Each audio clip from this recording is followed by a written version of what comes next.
A Vera vai fazer a fala com o tema cansaço, frustração, esperança e sonhos. Vivência compartilhadas na busca de um outro Brasil. Seja bem-vinda, Vera. Obrigada. Eu estou pensando aqui que eu já imaginei que ia ser muito difícil falar depois do Vicente, né? Eu tinha certeza absoluta que ele ia trazer um super texto aí, com 1000 questões para a gente pensar e aprofundar. Eu falei, puxa, como é que vai ser isso, né? E, por tudo isso, quer dizer, dessa vez, eu achei que valia a pena não trazer um texto escrito, até para já começar a trocar um pouco com o que vocês já tinham falado, quando eu fosse falar agora, porque tudo é muito polêmico, é muito, né, a gente tem que refletir sobre tudo isso, né, e a partir do que o Vicente iria trazer, né. Bom, mas antes, só rápido, né, eu queria, enfim, estou com pena de não estar aí, a minha ideia era ir para Curitiba, infelizmente esse ano não deu ainda, estou aqui em São Paulo, e também queria pedir que vocês...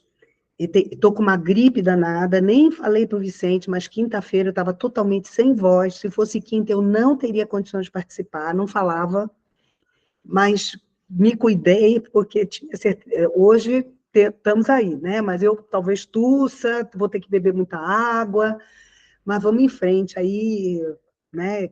Gripe não tem jeito, né? Mas não é Covid, graças a Deus, é apenas uma gripe que me pegou forte. Bom, e sou professora de história, né, gente? Até eu fui professora de história durante 31 anos, sendo que durante 21 eu dei aula para o ensino médio, para o terceiro ano do ensino médio de um colégio que eu gostava muito, e fiquei todo esse tempo lá.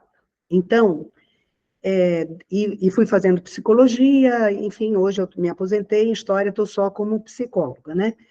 Então, essa possibilidade de a gente pensar a história psicologicamente é uma coisa que já estava presente até antes de eu pensar em fazer psicologia, né? E eu acho que a gente tem muito a pensar nesse ponto de vista, a gente tem muito a contribuir, né, com esse pensamento psicológico sobre a história do Brasil, né? Então, é isso que estamos aqui reunidos para tentar ir em frente, né? E só um detalhe que eu queria falar, eu vou começar por um lugar que eu não ia começar, claro, né? Mas agora, no final, se falou muito da Petrobras, né? Enfim, de tirar petróleo da foz do Amazonas, né? Que, obviamente, não pode acontecer, né? Concordo plenamente com vocês. Mas, pensando no Lula, né? Como o Vicente falou, eu queria lembrar vocês que todo mundo aqui deve conhecer o senador Randolph Rodrigues, né? Que é da base do governo, já foi do PT, enfim, né? E o Randolph é do Amapá. E, por incrível que pareça, o Randolph está favorável à exploração do petróleo na foz do Amazonas, né? E por que ele está? Porque ele sabe que, se ele for contra, ele não vai ser eleito de jeito nenhum daqui para frente. Por quê? Porque a população que vota nele, que é a população pobre do Amapá, não é? Tem muito indígena, tem muito quilombola, né? E tem muita gente pobre, né, lá, são favoráveis, né? Por que eles são favoráveis? Porque eles acham que aquilo vai gerar algum nível e não é verdade, mas que eles acham que aquilo ali vai gerar algum nível de riqueza dentro do Amapá. O Amapá é um estado pobre, né? E aí, só para lembrar que, veja, por que o Lula tem dificuldade de entender a questão ecológica, né? E ele e Dilma foram favoráveis, e não só eles, né? Um monte de gente do PT foram favoráveis a Belo Monte. Aí eu não acho só porque ele não conhece esse lado, é porque ele sempre disse, ele tem uma ligação com a população pobre, ele é um sindicalista em última instância e gosta de manter essa visão, né? É aquela ideia de que o que queria a população operária que ele liderou, né? E o que é a população pobre, em grande parte? ela quer entrar no mercado de consumo.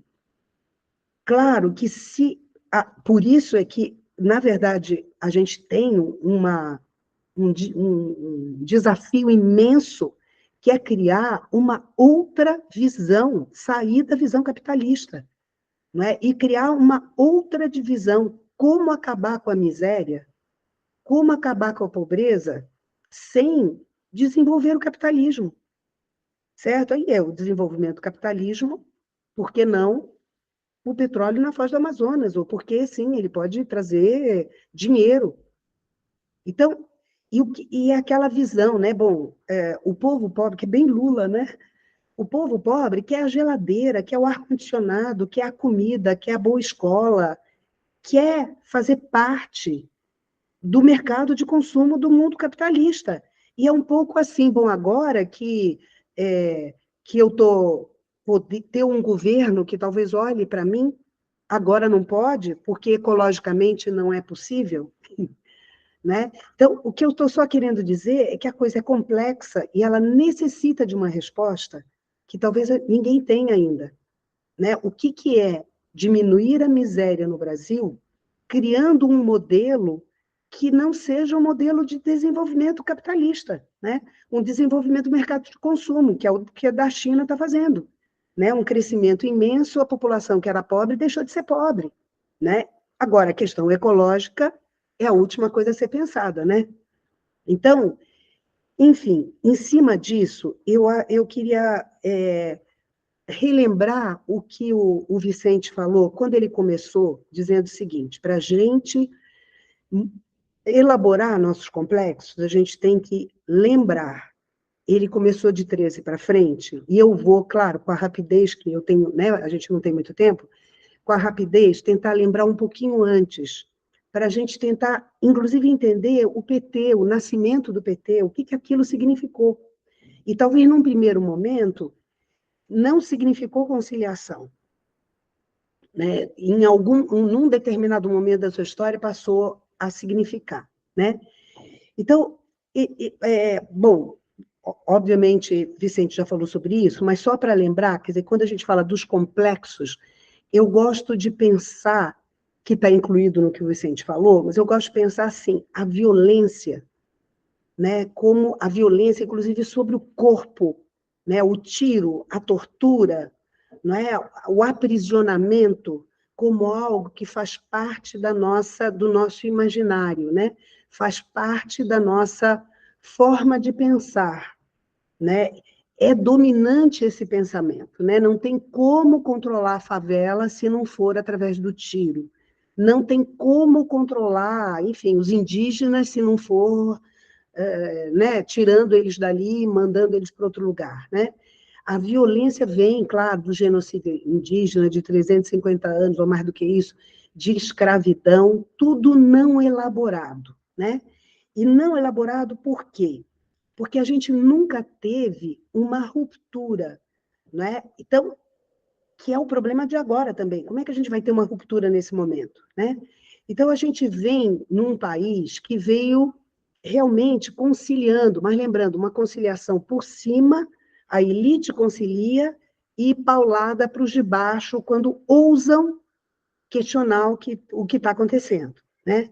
Então, essa coisa da conciliação por cima, né, que vem vindo, né, veio na nossa independência, é o príncipe de Portugal que faz a independência, veio naquele governo horroroso, né, do imperador, né, dos dois imperadores, mas principalmente do segundo, né, que manteve a escravidão até 88, veio numa abolição que não foi uma ruptura.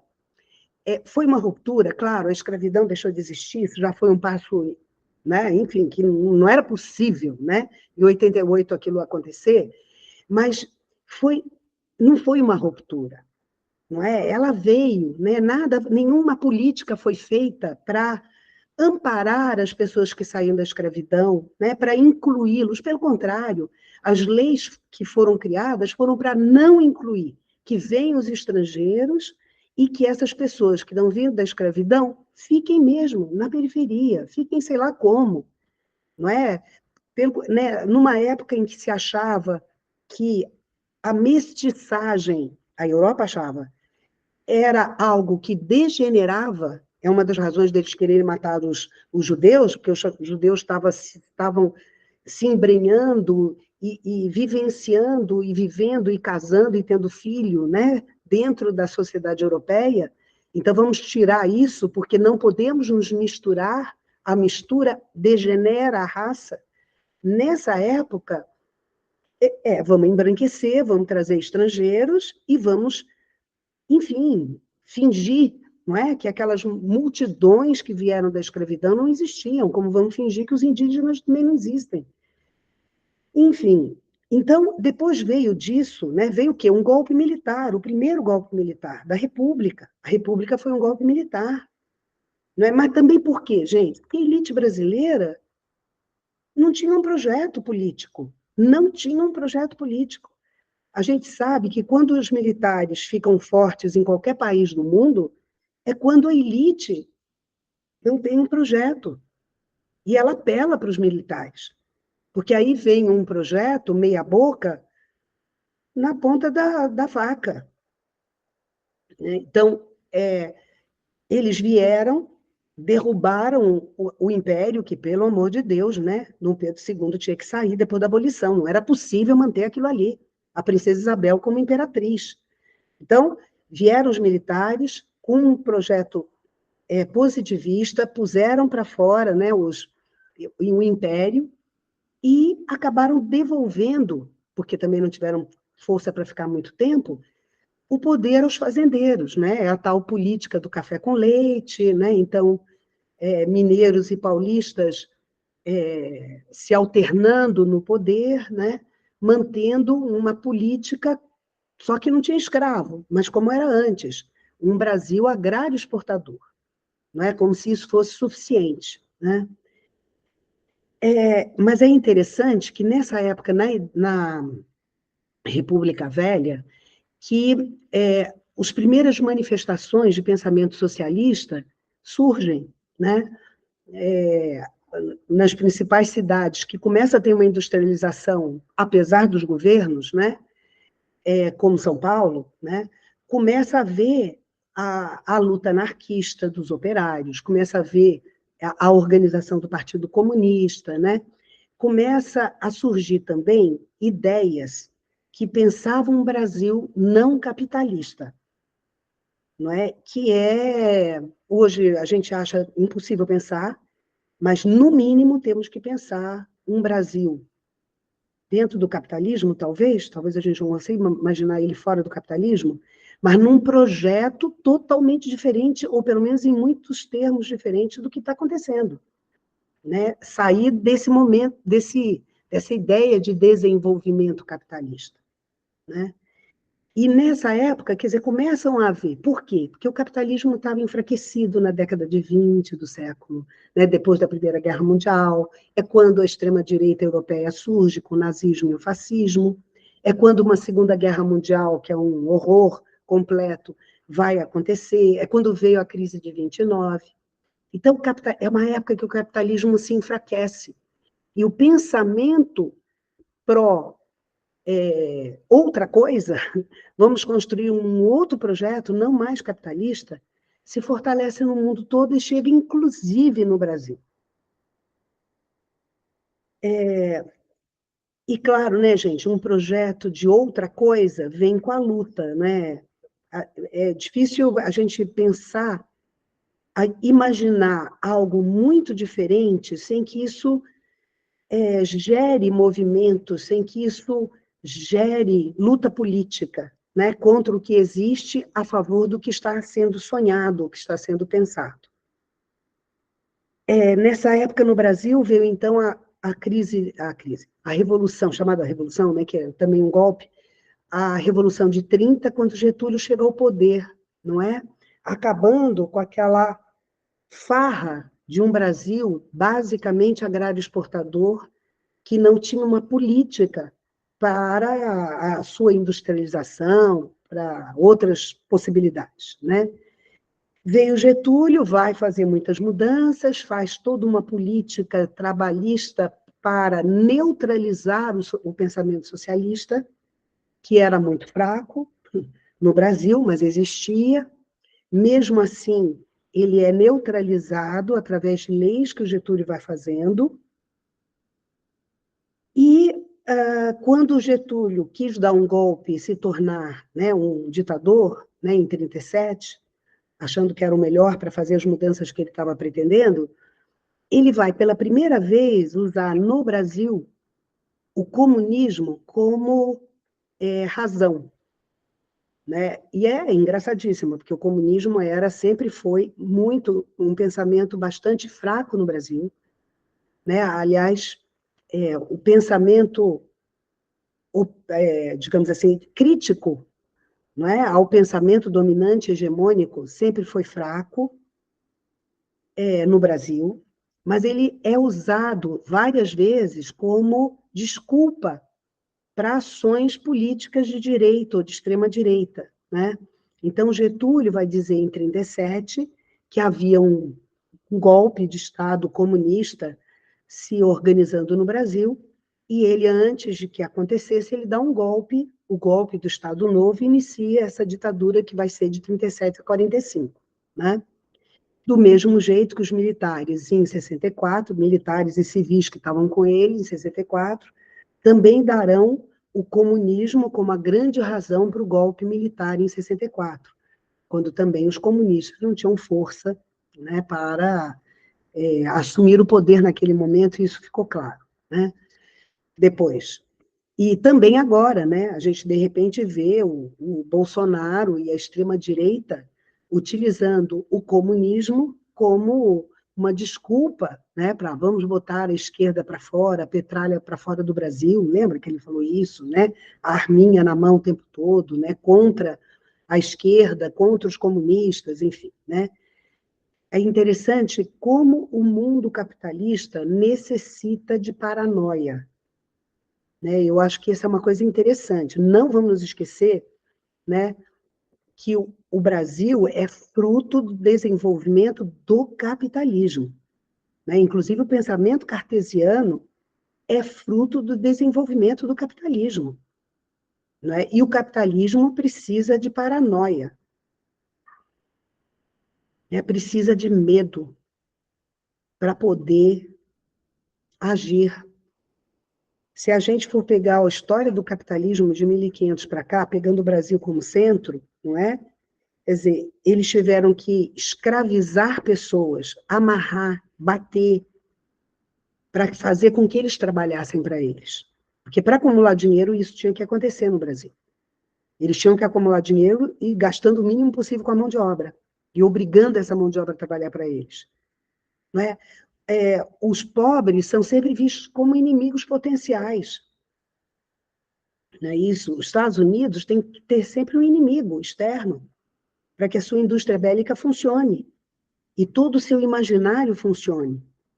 Né? O capitalismo ele precisa de paranoia. Não é? E isso a gente vê no cotidiano, né? A insegurança das pessoas. As pessoas no neoliberalismo estão mais inseguras do que nunca. Elas precisam de seguros de vida, de carro, de saúde, não é isso?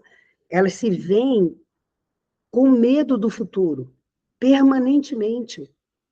Não é? Tudo isso é paranoia, né? Que o capitalismo vai criando, né? E que a grande parte das pessoas vê isso sem crítica, né? Vai entrando nesse medo coletivo. Né? E acho que quando a gente... eu entrei em Getúlio, né? Porque eu acho que Getúlio é importantíssimo, porque, veja, com o enfraquecimento do capitalismo lá fora, pela primeira vez, foi possível se pensar um projeto nacional no Brasil, de desenvolvimento de um capitalismo brasileiro, sem discutir a questão do petróleo, né? Claro, a questão ecológica não se discutiu, porque o mundo não discutia também ainda, né?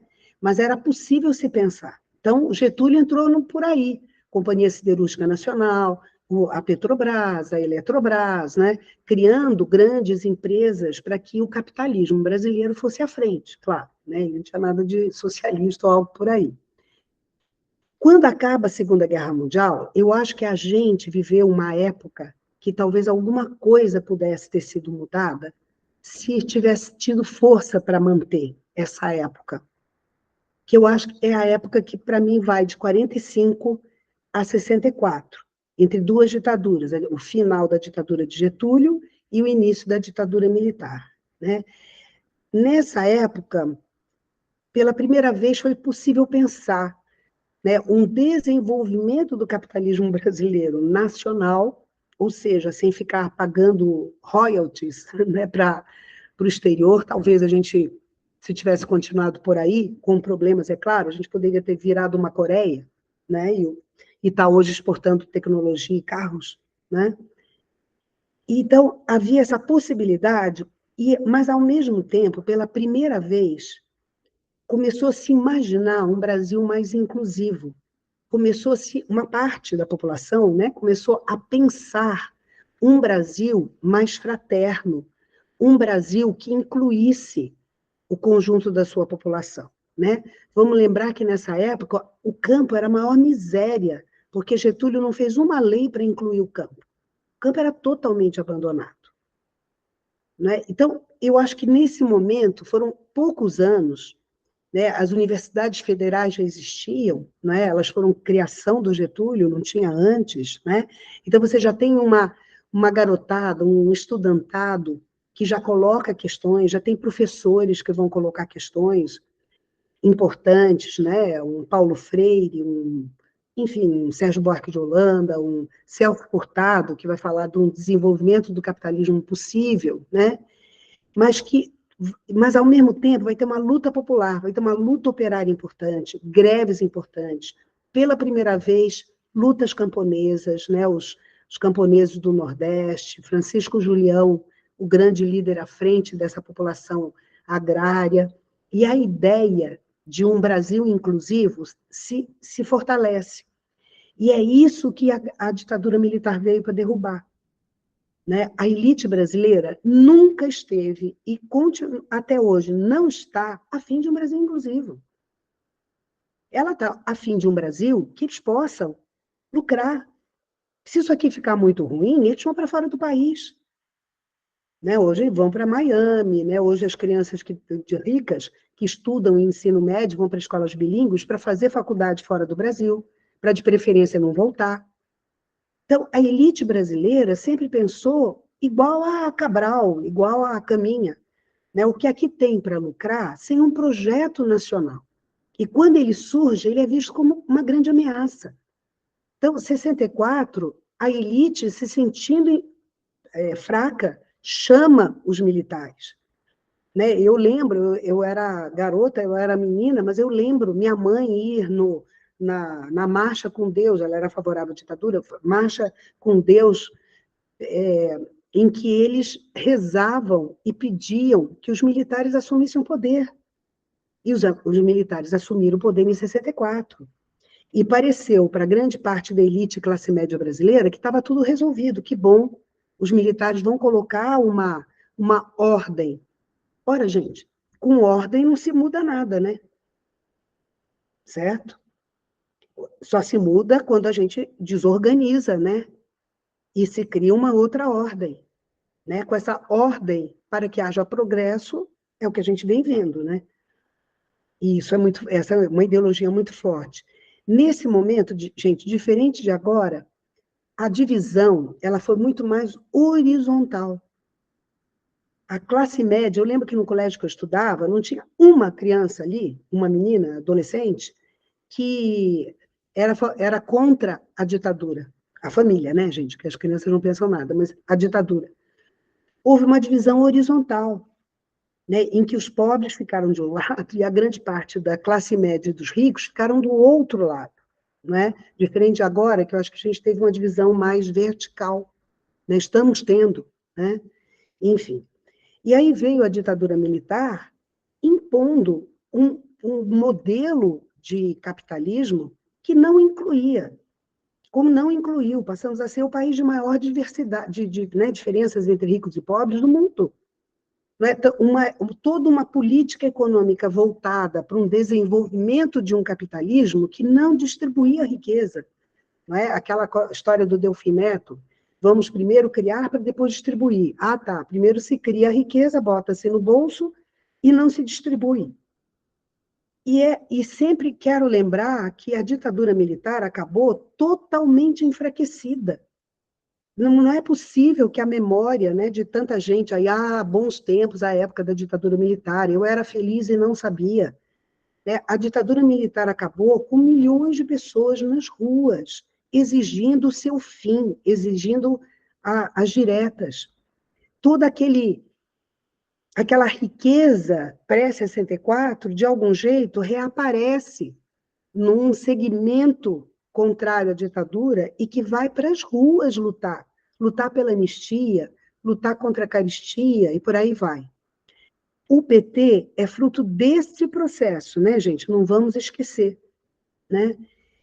E o PT se forma a partir das lutas sindicais, claro que o Lula estava à frente, né? Mas não só. O PT é uma junção, né, dos grupos que lutaram contra a ditadura clandestinamente, que vieram à tona e apoiaram a formação do PT e ajudaram a formação do PT. E o PT também é fruto do movimento popular, que se tornou muito forte, da luta dos bairros. As pessoas eram muito pobres, né, gente? Nos bairros eram miseráveis. Então, a luta das mulheres, as mulheres tiveram um papel importantíssimo nesse momento, nos bairros, né? E da luta por creche, da luta por asfalto, da luta por escola, né? A teologia da libertação vai estar junto, né? Ajudando a que esses grupos se reunissem nas igrejas, né? Para lutar por melhorias na sua vida, né? Para que eles fossem incluídos nesse desenvolvimento do capitalismo, né? Queremos bairros decentes, né? Queremos creches para nossos filhos, queremos escolas públicas boas. Então, essas lutas foram fortíssimas, e elas vão quebrando a ditadura militar, né? O Figueiredo, os 6 anos últimos do Figueiredo no governo, ele era alguém, virou um palhaço, né? Que todo mundo batia-se nele o dia todo, que nem a direita apoiava mais, né? Os militares no final, né? Porque, enfim, o Brasil tinha uma inflação de 30%, chegou a ter uma inflação de 30% ao mês, né? Uma política... Gente, os carros não podiam rodar o tempo todo, não é? Porque os postos de gasolina vão ser fechados, porque, enfim, não tinha gasolina para vender, né? Então, há um descontentamento imenso, impressionante como eles tentam, Bolsonaro e os bolsonaristas tentaram recriar uma visão sobre tudo isso. Não é que, a meu ver, não é possível, né? Bom, e aí o PT, né, quando a gente fala da conciliação, claro que tem, ele é né, o Lula nunca foi um marxista, né, por exemplo, ele era um líder sindical e manteve isso, que aliás é uma qualidade dele, né, não ter mudado para um novo rico deslumbrado, né, acho que não.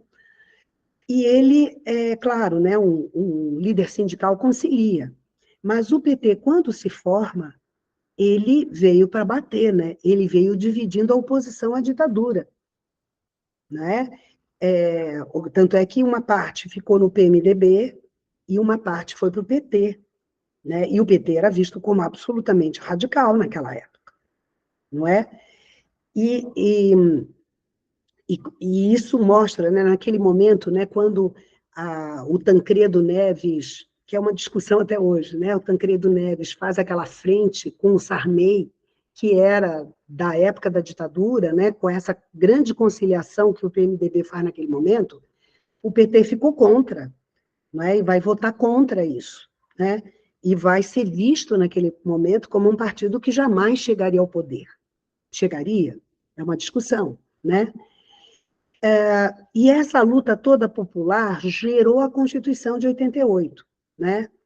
E aí, quando a gente pensa hoje que o Lula tem garantido no Congresso uns 100 parlamentares, num Congresso de mais de 500, é pouquíssimo. Então, por isso que ele está negociando, dando carro aqui e ali, para ver se ele consegue passar algumas coisas, né? Eu estava lembrando, e gostaria de lembrar aqui com vocês, que na Constituinte, o PT tinha 15 deputados. Um de Minas, um do Rio Grande do Sul, o resto São Paulo e Minas. O tamanho do PT era esse. E, no entanto, o PT fez uma super diferença na Constituinte. Isso é real, porque as imensas mudanças da Constituição de 88, que hoje isso parece imenso, a criação do SUS, a criação de uma legislação para criança e adolescente, não é? A previdência pública indo para o campo, que ninguém tinha previdência no campo, né? Então, enfim, tem mudanças que são muito importantes naquele momento, né? O voto analfabeto, não é? Então, tem coisas muito importantes naquele momento que foram, na sua imensa maioria, empurrados pelos 15 heróis do PT naquele momento. Aí vocês falam, peraí, mas como é que pode? Porque eles tinham um movimento popular atrás, gente. Né? Cada um quer o SUS, né? Um sistema único de saúde para todo mundo. Tinha um movimento de saúde atrás. Imenso, puxando e falando, vai ter que ter. Né? Quando vamos fazer a Previdência levar ao campo, tinha um movimento dos sem terra atrás, dizendo vai ter que fazer sim. Estamos, inclusive, com foices aqui querendo entrar em fazenda. Né? Quando a reforma agrária, de algum jeito, não conseguiu passar, mas ela era exigida. Quer dizer, você tinha um movimento popular intenso. Cada deputado desses do PT representava um movimento. Né? Ele falava por muitas pessoas. Né? Por que eu estou... E no final, em 88, o PT não assinou a Constituição. Não sei se vocês sabem disso. Hoje é o maior defensor da Constituição, né? Porque depois que a Constituição ficou pronta, a elite quer diminuir os benefícios dessa, né? A riqueza dessa Constituição. Mas na hora o PT não assinou, porque o PT queria uma coisa mais à frente. Eu lembro, gente, quando a Luísa Erundina, não sei se, né, todo mundo, né, que foi prefeita aqui de São Paulo, logo depois da Constituinte, ela foi eleita colocando na televisão a imagem seguinte: este será meu secretariado.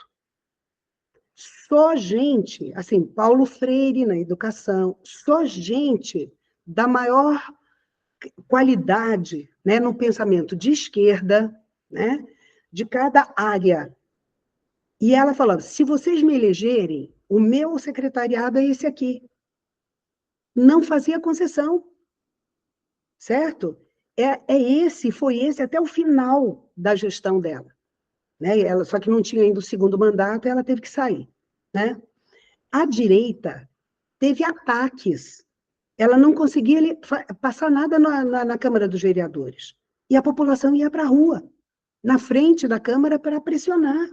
Ela governou assim, paulada o tempo inteiro. Porque não conciliar, no Brasil, é dar paulada e receber receber mais paulada do que dá, né? Porque eles são maioria, né? O que eu estou querendo dizer é que, bom, e aí o que aconteceu? O Lula ficou na década de 90 tentando ser eleito, veio o Plano Real, a direita se une, prefere o Collor, não é? Ao Lula, fez de tudo para acabar com a oposição, enfim. E em 2002, o Lula é eleito fazendo concessões. Aí que eu acho que entra o Lula conciliador, com a Carta aos Brasileiros, lembra, gente? Em que ele fala, não vamos mudar muita coisa. Né? Então, é daí para frente. Só que o PT opta por esse caminho conciliador porque o neoliberalismo se implanta no Brasil. E com ele o individualismo cada vez maior. Com ele o fim das lutas populares. Certo? Em 2002 já não tinha mais aquela movimentação que tinha antigamente. Né? Os bancos resolveram fazer todo um jeito de funcionar que cada bancário ganha uma coisa diferente. Não há mais luta de bancários, não é isso? Os residentes que faziam luta pela residência, por mais vagas, hoje dão, graças a Deus, conseguirem uma vaguinha de residência. Né? Não é isso? Quer dizer, você tem cada vez mais, quer dizer, os médicos se sentindo, não há mais um movimento na saúde, não é? Ainda tem um movimento nas universidades, mas é fraco, não é? A escola pública que deu tanto trabalho no final da ditadura, com os professores nas ruas exigindo melhores salários e melhores condições, isso aí hoje não ameaça ninguém, não é isso? O movimento operário acabou, os sindicatos se enfraqueceram nesse processo. É cada um e olhe lá. E o cara vai ficar feliz se arrumar um emprego de carteira assinada numa fábrica, porque senão ele vai virar uberista. Não é isso? Então, a gente tem um neoliberalismo entrando com tudo na década de 90, que vai mudar, sim, as condições políticas que tinham gerado um PT combatido, não é? É isso que faz com que logo depois, em 2005, né, se eu não me engano, uma parte do PT saia e crie o PSOL, tentando que o PSOL fosse novamente aquele partido de combate que o PT já tinha deixado de ser. Só que, detalhe, né, gente, o PSOL nunca cresceu. Ele cresceu, né, mas enfim, mas nunca... Por quê? Por causa do momento.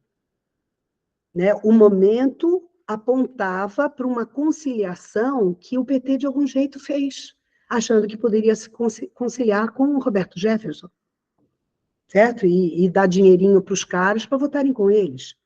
Já que não tinha mais povo para votar na rua, então vamos ganhar os parlamentares. E como é que sempre os parlamentares toparam, uma parte, né, da direita parlamentar topou votar, com raras exceções? Ganhando dinheiro para se reeleger no outro ano, né, principalmente para isso. Então, o PT entra nesse jogo, né? E aí veio o mensalão, não é? Mesmo assim, o navio do PT sobrevive, não é? Continua, Lula é reeleito, certamente a miséria diminui, olha-se mais para a pobreza no Brasil, eu acho que não há dúvida. E aí veio essa parte aí, né, que o Vicente está falando, que veio, então, 2013 e a Lava Jato, que eu diria, gente, o Lula mudou pouco o Brasil, de 2002 até 2016, né, o PT. Só que a elite brasileira é tão...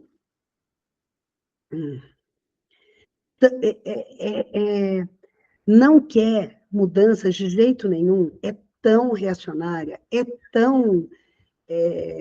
que não quis nem as pequenas mudanças feitas durante os governos Lula e Dilma.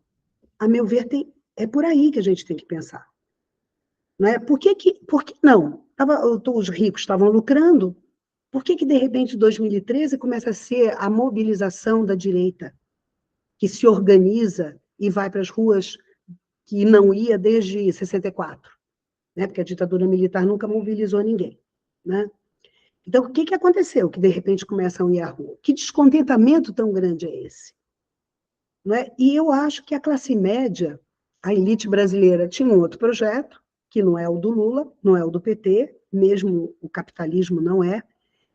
E a classe média, que foi principalmente para a rua, ela foi para a rua porque havia um descontentamento, né? A ideia da corrupção, o PT é corrupto, estava, né? Mas eu acho que tinha tudo, quer dizer, a subida do salário mínimo durante os anos PT bateu na classe média. A classe média passou a ter que pagar o salário mínimo aumentado acima da inflação. Os condomínios dos prédios ficaram caríssimos, não é?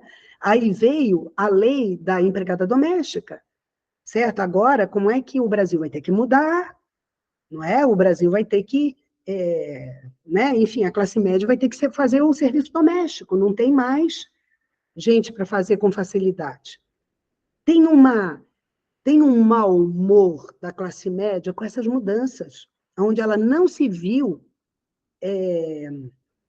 privilegiada ou cuidada, né? Vamos lembrar que essa época, 2013, é quando as cotas começaram a mostrar que vinham. E as universidades públicas passaram, quer dizer, a classe média branca de colégios privados passou a ter que, os seus filhos passaram a ter que competir com um número de vagas menor, porque tinha as cotas. Era mais difícil para essa classe média branca entrar nas universidades. Então, então, que história é essa? Por que cota? Por que não mérito? Não é? Por que não olhar de uma forma o neoliberalismo na sua crueza, em todas as suas ideias, terríveis ideias? Né? Eu lembro quando teve em 2013, né, só para contar um casinho, teve um grande quebra-pau em São Paulo, né, que o governo botou a polícia para cima de uns manifestantes que estavam lutando contra o aumento dos ônibus. E aí marcaram uma nova manifestação. E eu fui, né, eu peguei o metrô, era lá perto de uma estação do metrô, e saí da estação do metrô para participar. E, de repente, quando eu vi, estava cheio de gente que estava berrando para que as bandeiras dos partidos fossem abaixadas. Então, tinha lá a bandeira do PSTU, tinha lá a bandeira, como sempre, tinha bandeira do PT, tinham outras, né, palavras de ordem, e, de repente, as pessoas dentro da manifestação exigindo baixa, baixa, baixa. Eu nunca tinha visto isso em alguma manifestação política, nunca tinha visto isso. E a manifestação aconteceu, a esquerda baixou suas bandeiras, porque eles estavam em minoria, e porque também não estavam entendendo muito bem o que estava acontecendo, e a manifestação aconteceu, e a partir daí, a direita foi assumindo, né, a condução dessas manifestações e se organizando nas ruas, não é? Dando aquele caldo de cultura que vai gerar o apoio à Lava Jato. Os políticos estão todos errados, o comunismo, Deus me livre, povão é na favela mesmo, entendeu? Né? Hoje em dia, eu gosto de lembrar que, eu lembro, eu dei aula num colégio de classe média em São Paulo. O grande objetivo daqueles meninos era entrar na USP, né? Hoje, a garotada de classe média alta de São Paulo não quer a USP, quer Harvard, quer Oxford, sei lá o que quer, que é uma universidade fora do Brasil. Né? Por quê? A USP ficou popular, né, gente, com as cotas. Não é isso? Então, tudo isso estava ali, estava nesse jogo todo. Nessa época, é quando o Exército deixa de não ter lado, voltou a ter, sempre teve, né, gente? Mas fingia que estava neutro, como deveria ter. E as Forças Armadas, até para o Vicente, né, no Brasil, ela se volta, o inimigo é interno, sempre foi. Desde que o Exército se formou no século XIX, buscando escravos, escravizados foragidos. Era a função do Exército. Além de lutar contra o Paraguai, era buscar gente que tinha fugido das fazendas e retorná-los à fazenda, impor a ordem. Para as Forças Armadas, o grande inimigo, e para a elite também, o grande inimigo é o próprio povo quando ele sai do seu lugar. Quando ele deixa de saber qual é o seu lugar. Né? E eu acho que o governo Lula, mesmo com poucas mudanças, tirou um pouquinho a população pobre do seu lugar. E isso gerou uma mobilização da direita muito grande. E que vai gerar o Bolsonaro, né? Tudo isso que o Vicente falou. Mas o que me preocupa, e que eu vou falar, é por que a esquerda teve uma imensa esquerda? O lado progressista no Brasil, aquele anti-bolsonarista, que se horrorizou com toda a razão do que aconteceu, a gente até esquece, né? Às vezes algumas coisas que aconteceram, eu estava até me relembrando, né, para ficar quente aqui hoje, né? Por que quem ocupou as ruas foi a direita? Não é? Isso é fora da realidade brasileira. Né? Não é. A oposição ao capitalismo é que estava nas ruas. Né? E essa direita nas ruas colocando os comunistas como grandes inimigos, né? Colocando os professores universitários como grandes inimigos, colocando os professores como grandes inimigos. Não é isso? Botando artistas grandes inimigos. De repente, a mãe, pai, amigo, vizinho que ia votar no Lula ou no Haddad viraram grandes inimigos. A paranoia no Brasil levou pessoas às ruas contra mudanças, contra outras imaginações, contra novidades. Não é? E a esquerda sempre foi fraca, gente. Ficou não conseguiu dar conta. Eu diria para vocês, não sei o que vocês pensam disso, mas eu diria, ainda bem que existiu o Lula, porque não tinha outra pessoa nesse país capaz de tirar o Bolsonaro da presidência. Nenhum outro. Olha como a direita é forte, gente. Como ela tem gente que acha mesmo, né, que o Brasil tem que ser um capitalismo, né, enfim, predatório, né, gente que acha que os índios estão ali, sei lá para quê, gente que acha que o negócio é o mérito, se o pobre não tem mérito, ele que continue pobre, cale a boca, não é? Quer dizer, uma imensa parte do Brasil pensa isso, a gente nunca conseguiu mudar esse imaginário que se forjou lá na escravidão durante o período colonial, não é? E não conseguimos novas imaginações por enquanto, não é? Mesmo tendo gente com novas imaginações lutando, sim, o tempo inteiro, não é? E muita gente até arriscando a vida, gente. Gente, quem lutou contra a ditadura militar arriscou a vida. Podia ter sido morto, podia ter sido preso, como muita gente foi, torturado, né? As barbaridades que a ditadura fez foram tão grandes que, para eles, aquela história da Dilma com a Comissão da Verdade foi o ponto. Não, não é possível Comissão da Verdade. Por isso é que o Lula está com dificuldade de reabrir. Mas abriu lá os julgamentos, né, dos condenados, enfim, da anistia, já foi aberto. Mas tem coisas que é muito difícil abrir, né? Bom, dando uma resumida, vamos pensar junto sobre isso, né? O meu medo nesse momento é que o bolsonarismo ganhe as eleições daqui a 2 anos e meio, ou 2 anos, né? Não, 3. 3 anos. Porque eles quase ganharam. É possível que eles ganhem, né?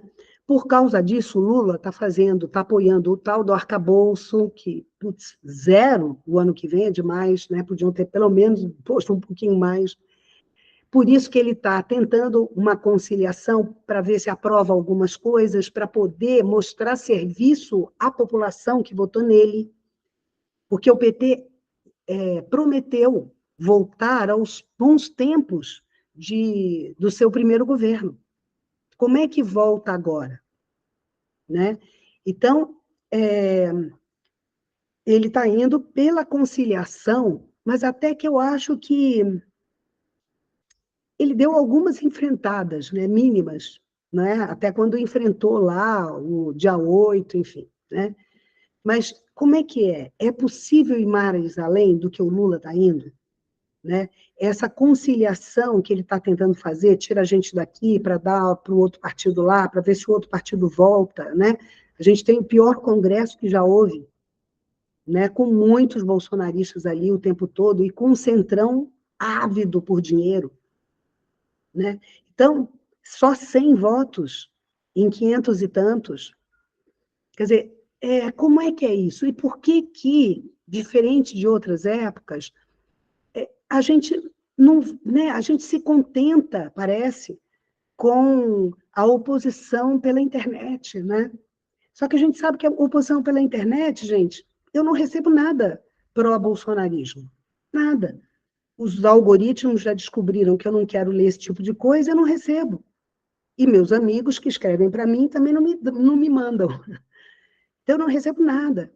Como deve ter milhares e milhares e milhões de pessoas que só recebem as coisas bolsonaristas, que vão criando uma mentalidade, né? Sair disso é também a gente levar em conta essa situação muito diferente, né, da internet hoje, com esses algoritmos, que dividem a população. A Vera não quer saber de bolsonarismo, a gente não fala sobre bolsonarismo. Se eu for levar em conta a minha rede social, que não é grande, eu vou achar que a gente está num país maravilhoso. Não é isso? Então, como é que a gente sai disso? Né? O que o Lula e o governo deveriam fazer? Né? Eu acho, gente, essa questão, por exemplo, das mulheres, eu não tenho nenhuma dúvida, né, que a gente deveria ter mais mulher. Mas eu sempre acho que é mulher que pensa, né, gente? Que vocês viram aquela mulher que votou lá na ONU, pelos Estados Unidos, contra Gaza?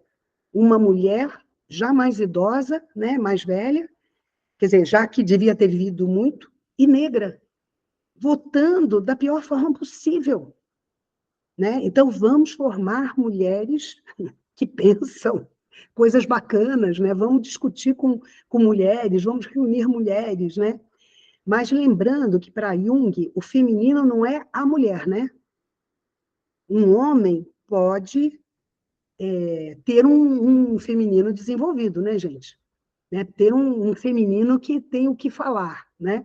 Como aquela mulher lá americana, que eu esqueci o nome dela, Linda, não sei o quê, não tem um feminino, né? Parece que ela é apenas uma mulher, lamentavelmente, né? O feminino não existe ali. Né? Enfim, gente, é isso. Eu acho que estou tentando falar na hora, né, para a gente poder trocar. Claro que eu estou com a sensação de que tem 1000 coisas para falar que eu não consegui falar, mas tudo bem, vamos embora, vamos trocar um pouquinho, né? É isso. Quem é que vai fazer essa... Legal, gente. E a minha voz já aguentou, hein? Apesar da minha rouquidão, olha, consegui sem tossir. Muito obrigado, Vera. Vamos ouvir o debate, então, gente. Puxa no chat o nome. Aqui no salão temos alguém já? Quer começar a comentar? O Neto? Chega um pouquinho mais perto. Se sentar nessa cadeira aqui, ó, ela até enxerga você.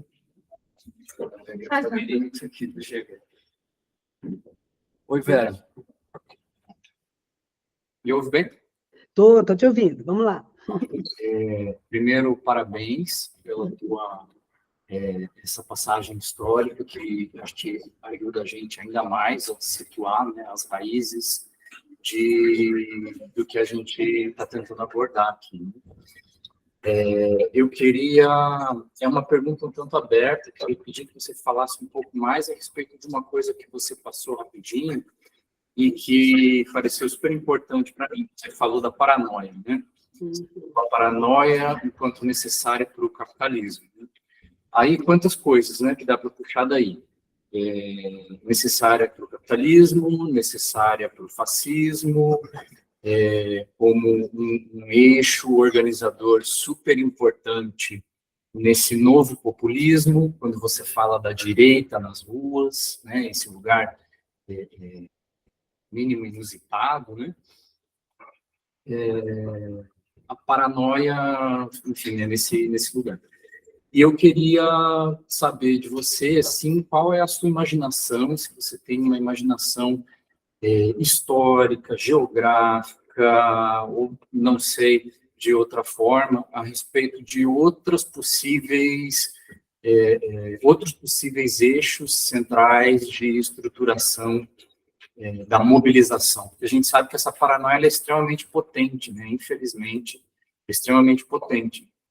E aí queria saber o que você pensa assim, a respeito disso. Queria te ouvir um pouco mais sobre.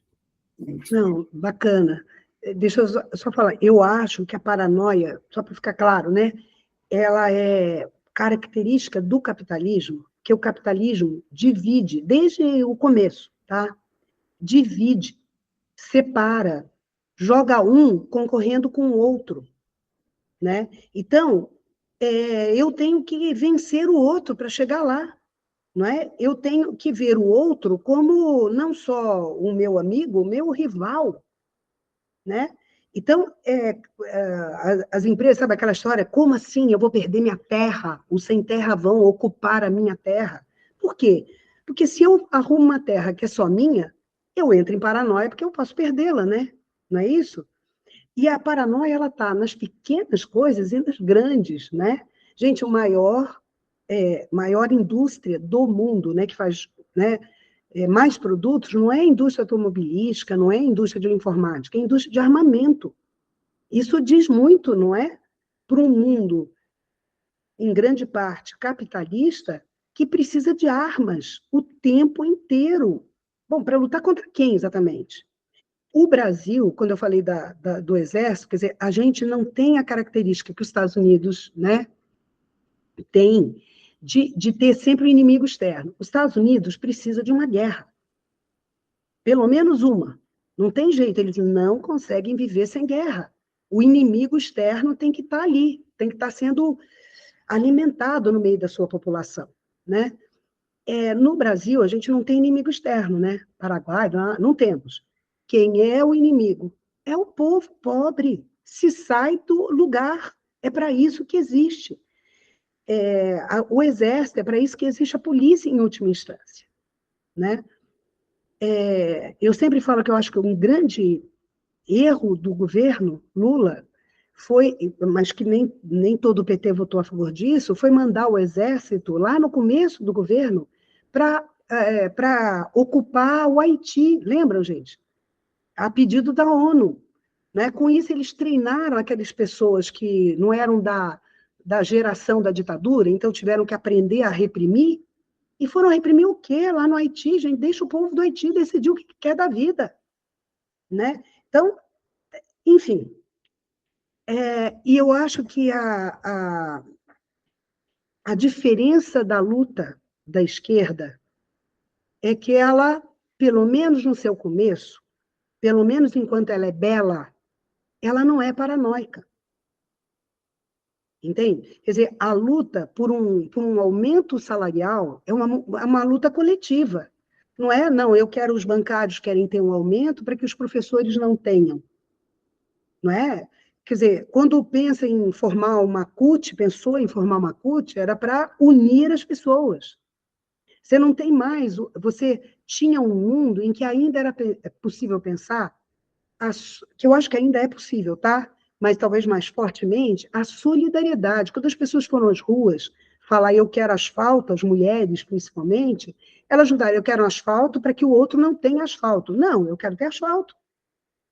Certo? Por quê? Porque os direitos todo mundo tem os mesmos direitos de ter uma vida digna. Né? Então, se você fala que todo mundo tem o direito de ter uma vida digna, você sai da concorrência, você sai da violência, da individualidade, que é típica do capitalismo. Né? Essas lutas que eu estava falando do final da ditadura, eram lutas contra a carestia, naturalmente, mas eram lutas a favor da anistia, da anistia geral, ampla e restrita, né, do fim das torturas. Quer dizer, vejam, são ideias que te colocavam a questão da solidariedade que eu acho que são as nossas aqui, né, gente? Né? A gente pode não estar na rua, mas eu estou entendendo que a gente está pensando o Brasil, não é? Um Brasil que faça alma, como diz Hilma, não é? Um Brasil que possa ser, que todas as pessoas que vivem no Brasil possam ser, não é? Com os mesmos direitos, não é? Que o Brasil se torne, portanto, mais fraterno. E eu acho que essa é uma forma de você combater a paranoia, que é criada. Né? Eu me lembro da minha mãe, em 64, meu Deus, se não vier a ditadura, né? A gente vai perder um quarto, já falaram que o pessoal da favela vai ocupar nossa casa. Né? A direita vive da paranoia. E se há uma extrema-direita, a paranoia se extrema. Não é? Então, no nazismo era paranoia. Né? Temos que mandar matar todos os judeus, porque senão a Alemanha vai degenerar. Do que eles estavam falando? É paranoia, é delírio paranoico. É isso, uma sugestão para a gente pensar.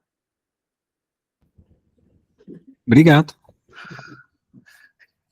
Boa dobradinha, né? Fez uma boa pergunta, acho que todo mundo queria ouvir mais sobre isso, né? Foi bem esclarecedor. Agora a próxima pergunta é a da Ana Paula. Vera, Olá. obrigada por acalmar o meu lado apocalíptico.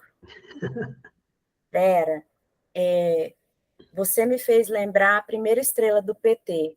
A primeira estrela do PT, ela foi aquele desenho, né? Acho que do Enfio, em que as pessoas vão...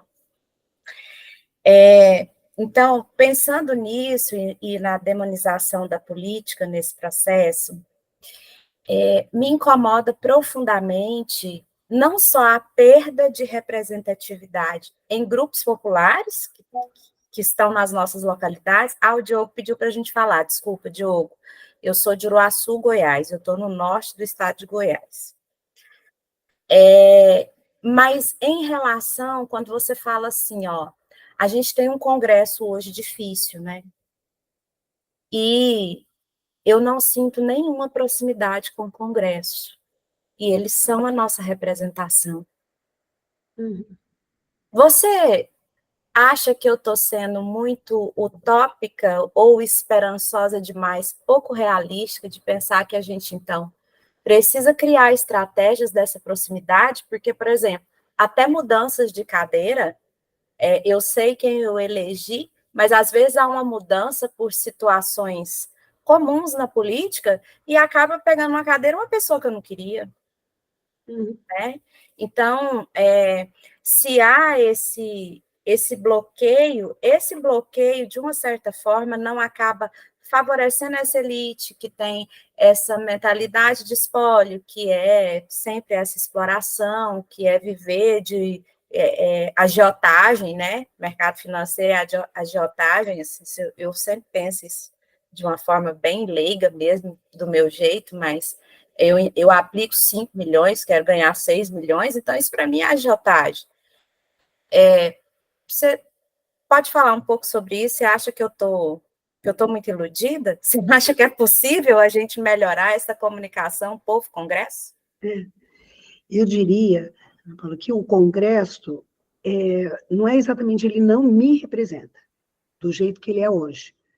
Ele representa a população brasileira. Ele foi votado, esse é o objetivo dele, né? Ele foi votado pela população brasileira. E ele é péssimo hoje. Por quê? Porque ele foi votado depois de 4 anos de Bolsonaro, né? Em que as ideias mais horrorosas vieram à tona.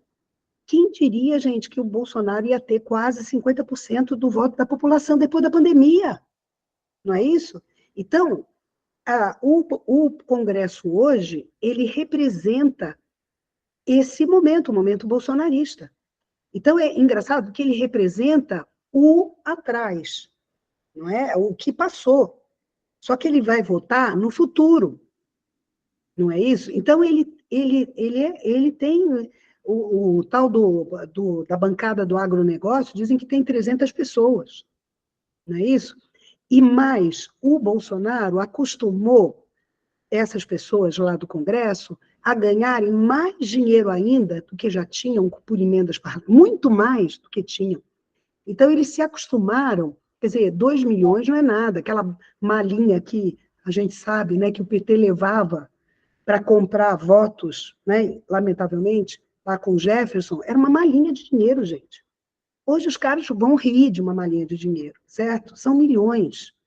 E eles, como eles têm milhões, eles se reelegem, porque eles usam parte desse dinheiro, não é, para se reeleger.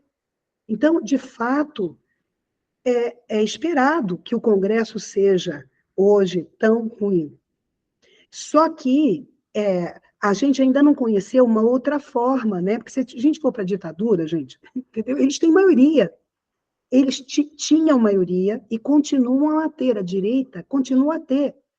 Até a direita, numa época aí, ela se organizava numa direita mais soft, depois não em termos econômicos, em termos políticos, não é? Fernando Henrique, José Serra, né? Gente que agia dentro da regra. Hoje, essa direita praticamente desapareceu. Essa direita apoiou a extrema-direita. Então, as regras democráticas estão segurando um pouco, não é? Porque se virar uma ditadura, eles têm maioria e eles virão para cima, como fizeram na ditadura militar, acabando com a oposição. Então, nesse momento, me parece que o melhor é aguentarmos, né? E tentando combater, claro, tentando fazer cabeça para as pessoas não votarem nas mesmas porcarias que votaram, né? Então, o Congresso tem, sim, né, lá umas 100 pessoas, digamos, né? Talvez um pouco menos, que ficam lá falando e se posicionando também, né? Mas é claro que é uma minoria. E não tem movimentos populares atrás, né? Então, ficam também sozinhos ali nessa briga, né? Mas, apesar de tudo, numa ditadura é pior. Eles vão fazer tudo o que eles querem e a gente não vai poder falar nada. Então, ainda é preferível o Congresso, mesmo a gente podendo falar pouco, do que um Congresso fechado, em que a gente não possa falar nada.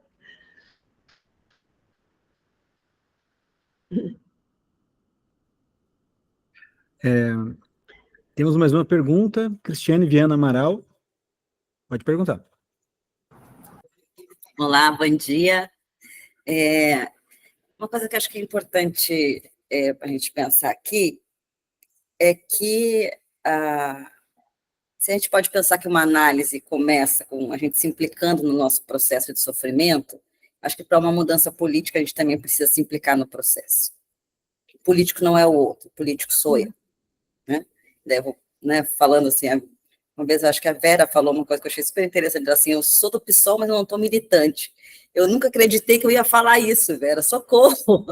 A clínica, ela é imperativa, né? Ela vem e, tipo, você não vai fazer mais nada da sua vida agora, né? Então, né, essa coisa assim de ser uma filiada hoje, ainda ao PT, né, e de não estar na militância, é uma coisa que, para mim, está sendo muito diferente, assim, né? É muito pouco estar postando nos stories falando dos nossos feminicídios, é muito pouco isso, né?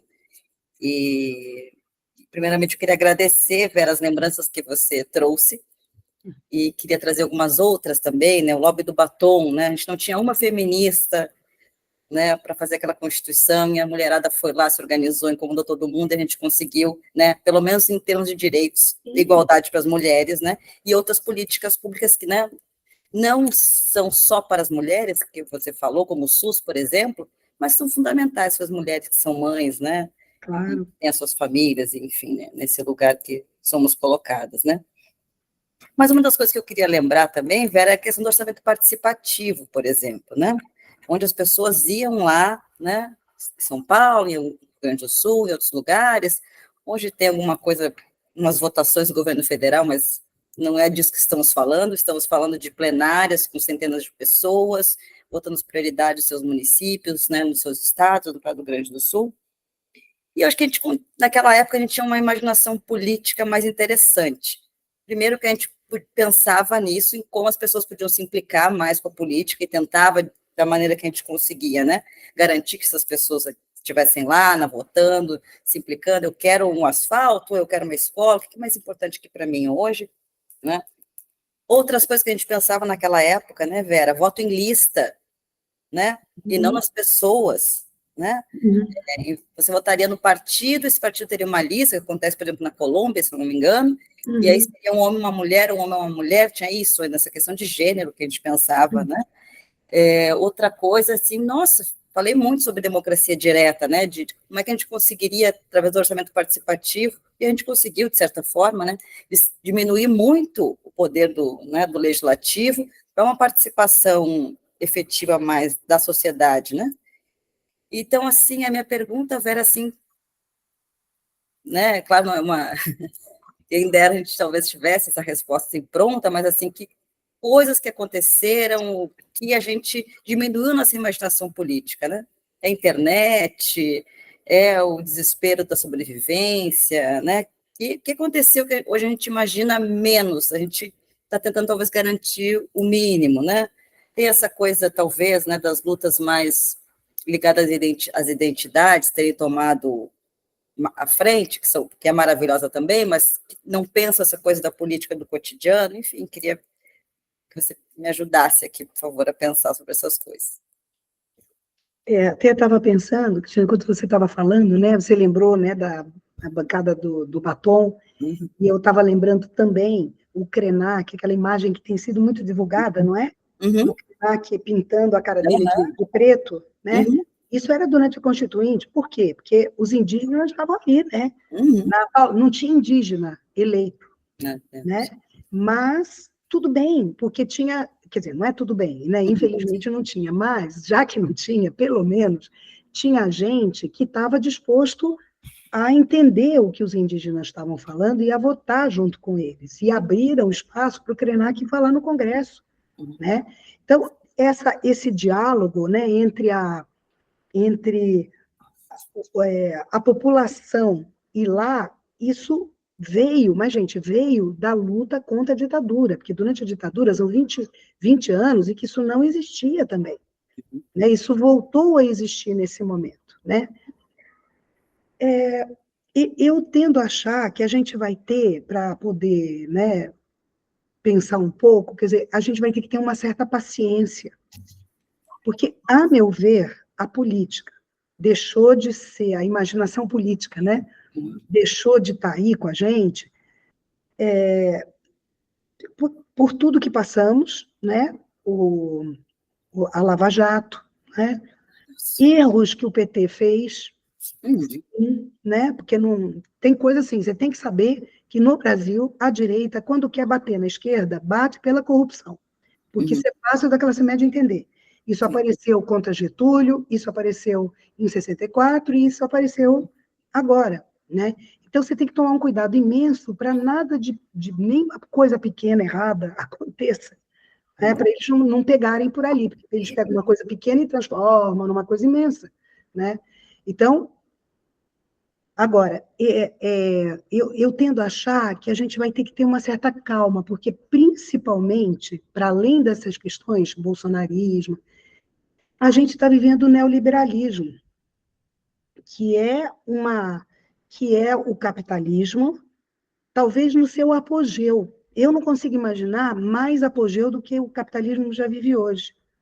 Então, o capitalismo atual, divide, coloca um brigando com o outro, né? Coloca a política como um absurdo. A política, gente, é compartilhamento, sempre. Eu só faço política com o outro. Eu só penso política com o outro. Né? Então, é exatamente o contrário do que o neoliberalismo nos está carregando. Né? Então, eu tendo a achar que a gente tem que ter uma certa paciência, né? Para que um outro momento mais, né? Eu vivi a ditadura, eu me lembro que eu falava, gente, não é possível, isso aqui nunca vai acabar. Acabou, não é? Então, os momentos históricos, eles vêm, eles mudam, né? Eles trazem novidades, não é? E eu acho que só que a gente está vivendo agora. Ainda bem que o Lula ganhou, né, gente? Porque se ele não tivesse ganho, aí ia ser realmente... Porque tudo aquilo que o Bolsonaro tinha começado, ele ia terminar, né? Então, ia ser muito grave, né? Agora, podemos fazer mais do que está sendo feito? Por exemplo, uma coisa que eu acho que o Lula poderia ter, o governo, né?